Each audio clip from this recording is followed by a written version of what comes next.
You know, for years, we've all been asking the same question: how do we manage the risks of AI? But what if that's the wrong question entirely? Today, we're going to dig into why the real secret to safe, scalable AI might actually come from a place you'd never expect: the food industry. Just think about the conversations happening around you in your own organization. Are you asking if your AI is innovative enough? Are you focused on its value, its readiness for deployment? Well, if that sounds familiar, you might be missing the much bigger picture. Because here's the crucial shift we all need to make. AI has graduated. It's not just a cool experiment in a lab anymore. It's not innovation infrastructure. It's now decision infrastructure, and it's woven into our daily lives. And the thing is, when decisions scale up, the risk, it scales right up there with them. And this is where things get tricky, because that shift creates this dangerous illusion of control. On the surface, everything can look fantastic, totally disciplined, totally safe. You're not seeing any bad headlines, no major failures. But what's really going on under that calm surface? This slide really gets to the heart of the problem, right? It's this huge gap between what we think we see and what's actually happening. We see those green dashboards and successful pilots, and we pat ourselves on the back thinking, great, we've got this totally under control. But the truth? The system just hasn't been put under any real pressure yet. We're mistaking a lack of stress for a lack of risk. And this quote, man, it just nails it. This is a lesson the food manufacturing industry learned the hard way a long time ago. A production line that's running smoothly doesn't mean it's safe. It just means it hasn't hit a real challenge yet. And that is exactly where we are with so many of our AI systems today.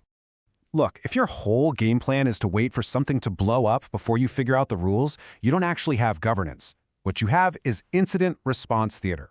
It's this big reactive performance that might look good after the damage is done, but it's way too late to actually prevent it. So, okay, if reactive governance is the wrong model, what's the right one? Well, believe it or not, the answer comes from this surprisingly effective playbook used in global food safety. It's a system called HAZEP, which stands for Hazard Analysis and Critical Control Points. And its genius is that it completely flips the script.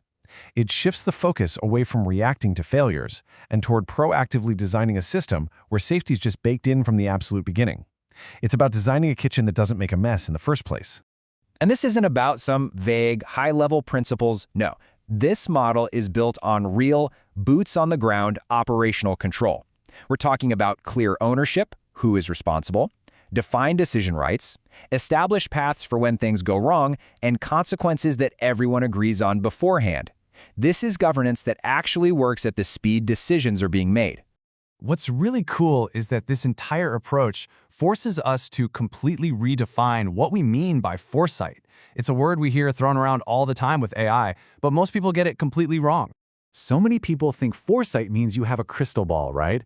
That you can predict exactly what's going to happen. But that's impossible.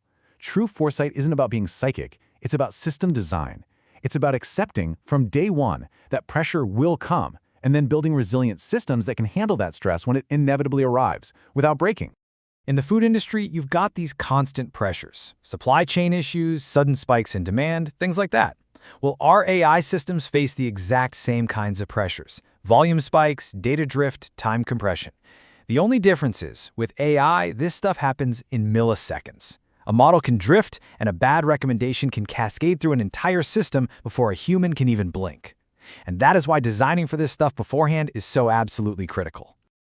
Let me give you a great example of this principle in action, and it comes from a recent Super Bowl.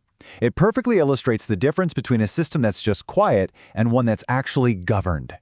So, picture this: Super Bowl LX. The first half is underway, and the game looks perfect. It's clean, it's controlled, and there are absolutely no penalties. Looks like a perfectly disciplined game, right? And of course, the commentators just had to say something. They pointed it out, remarking on how clean and disciplined the game was, which, as we all know, is the classic broadcaster's jinx. And sure enough, just a short time later, a yellow flag hits the field. The Patriots get penalized for a false start. The quiet line was officially broken. But here is the absolute key. Why was that penalty called? It wasn't because risk suddenly appeared out of thin air. The risk of a false start existed from the very first snap of the game. The penalty was called because the governance, the referees, the rules, the authority to step in had also been there the entire time, just waiting for the pressure of the game to force it into action. So this brings us to the ultimate goal for you and your own organization. And it might sound a little weird, but good AI governance shouldn't feel exciting. It should feel predictable, non-negotiable, and honestly, maybe even a little bit boring. Think about it this way. If your AI governance meetings still feel like these big, visionary, philosophical debates, you're not done yet. You're still in the innovation theater phase. Real infrastructure isn't exciting. It's reliable. It just works. All right, let's wrap this up with the big takeaways. First, foresight isn't some nice-to-have add-on. It's what will allow your AI to actually survive at scale. Second, good governance doesn't slow you down, it speeds you up. It enables scale, just like food safety enabled a global food industry. And finally, the future isn't going to be won by the boldest experiments. It'll be won by the organizations that quietly and deliberately govern their decisions before they have a chance to break things. So that leaves us with one final, really critical question for you to think about. When you look at your own AI systems, are they truly resilient because you've designed them to be? Or are you just operating on a quiet line, waiting for the inevitable stress to finally reveal the truth?